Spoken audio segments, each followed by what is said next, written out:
Right breaking చూస్తున్నాం. నిజామాబాద్ జిల్లాలో ఓ case విచారణలో భాగంగా అదుపులోకి తీసుకున్న నిందితుడి పట్ల పోలీసులు అమానుషంగా ప్రవర్తించారు. కాళ్లకు సంకెళ్లు వేసి స్టేషన్లో కూర్చోబెట్టారు. సంకెళ్లతోనే నిందితుడితో స్టేషన్లో పని చేయించుకుంటున్నారు. కాళ్లకు సంకెళ్లతో చీపురు పట్టుకుని నిందితుడు ఊడుస్తున్న వీడియో ఒకటి ప్రస్తుతం సోషల్ మీడియాలో వైరల్గా మారింది. ఈ వీడియో చూసిన నెటిజన్లు పోలీసుల తీరుపై తీవ్రంగా మండిపడుతున్నారు.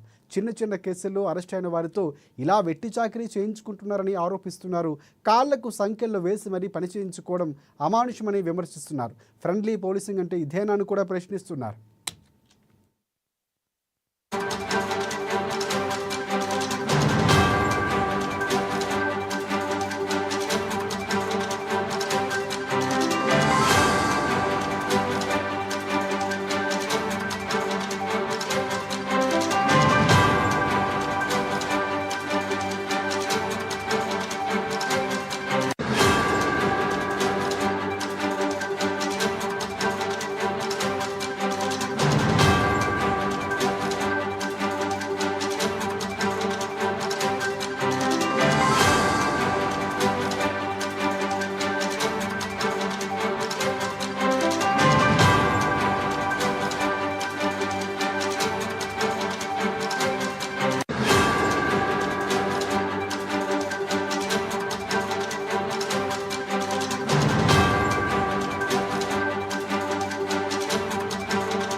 రైట్ నిజామాబాద్ జిల్లాలో ఒక కేసు విచారణలో భాగంగా అదుపులోకి తీసుకున్న నిందితుడి పట్ల పోలీసులు అమానుషంగా ప్రవర్తించారు.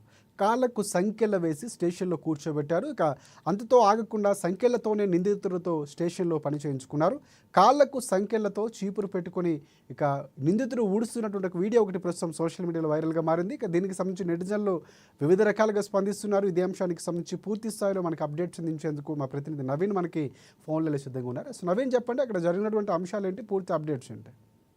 Thank you Rajasekhar. ఇటు బైక్ చోరీ కేసులో అనుమతిగా తీసుకొచ్చిన వ్యక్తితో స్టేషన్ లో పనులు చేయించిన ఘటన నిజామాబాద్ జిల్లా బోధన్ పట్టణంలోని పోలీస్ స్టేషన్ లో చోటు చేసుకుంది. బోధన పట్టణం బెల్గల్ గ్రామానికి చెందిన వ్యక్తిని బైక్ చోరీ చేశారనే ఆరోపణతో నిన్న రాత్రి విచారణ మిత్రం ఇటు బోధన్ పోలీస్ స్టేషన్ కు తీసుకొచ్చారు. నిందితుడిని అయితే అతని కాలికి సంఖ్యలు వేశారు. అయితే ఈ రోజు ఒక సంఖ్యలు వేసి ఉండగానే పోలీస్ స్టేషన్ కు చీపురుతో శుభ్రం చేయించారు. అయితే కాగా ఇందుకు సంబంధించిన వీడియో ఇప్పుడు వైరల్ గా మారుతుంది. అయితే ఈ విషయంపై పోలీస్ స్టేషన్ లో బీటీలో ఉన్న హెడ్ కానిస్టేబుల్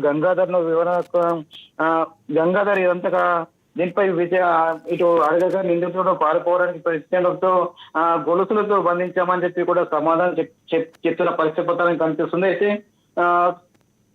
కేవలం చోరీ కేసులు అనుమతిగా ఉన్నటువంటి వ్యక్తిని ఇలా గొలుసులతో బంధించడం కూడా సర్వత్రా నిరసన వ్యక్తమవుతుంది. ఇది వీడియో కాస్త వైరల్ కావడంతో కూడా ప్రజలు ఆగ్రహానికి వ్యక్తం చేస్తున్నారు. ఒకవైపు ఫ్రెండ్లీ పోలీస్ అని చెప్తున్నప్పటికీ కూడా ఇటు కేవలం ఒక బైక్ చోరీ చేశారో లేదో తెలియదు, కానీ చేశారని చెప్పి అనుమానంతో ఇలా ఒక వ్యక్తిని ఇలా అవమానించడం ఇంతవరకు కరెక్ట్ అని చెప్పి కూడా మండిపడుతున్న పరిస్థితి కనిపిస్తుంది. అయితే ఎవరైతే దీనికి కారణం ఉన్నారో వారిపై కఠినంగా చర్యలు తీసుకొని చెప్పి కూడా ప్రజలు మండిపడుతున్న పరిస్థితి మొత్తం ఉందని చెప్పవచ్చు రాజశేఖర్.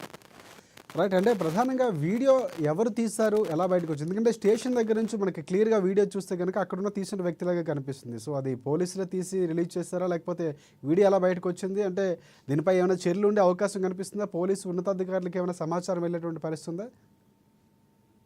చూసుకుంటే పోలీస్ స్టేషన్ చాలా మంది కూడా తమ వ్యక్తిగత కేసుల విషయంలో వస్తూ ఉంటారు. అయితే ఇది ఒక వ్యక్తికి అటు బైక్ చోరీ కేసులో నిందితుడిగా భావిస్తున్న వ్యక్తిని అటు కాలు సంఖ్యలు వేసి మరి అక్కడ ఉండటంతో అక్కడ ఉన్నటువంటి వారు కొంతమంది వ్యక్తులు గుర్తిన వ్యక్తులు వీడియో తీసినట్టుగా తెలిసింది. ఆ వీడియోని కాస్త ఇటు సోషల్ మీడియా వైరల్ కావడంతో అది కాస్త ఇటు మీడియా అనడం జరిగింది. అయితే దీనిపై కూడా పోలీసులు ఇంతవరకు స్పందించలేరు. అయితే నిన్ననే సిపిగా సిపి చార్జ్ తీసుకున్నారు. దీనిపై కూడా పోలీసులు ఎలాంటి చర్యలు తీసుకుంటారో కూడా వేచి చూడాల పరిస్థితి ఉందని చెప్పవచ్చు Rajasekhar. Right, thanks for updates Naveen.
Right.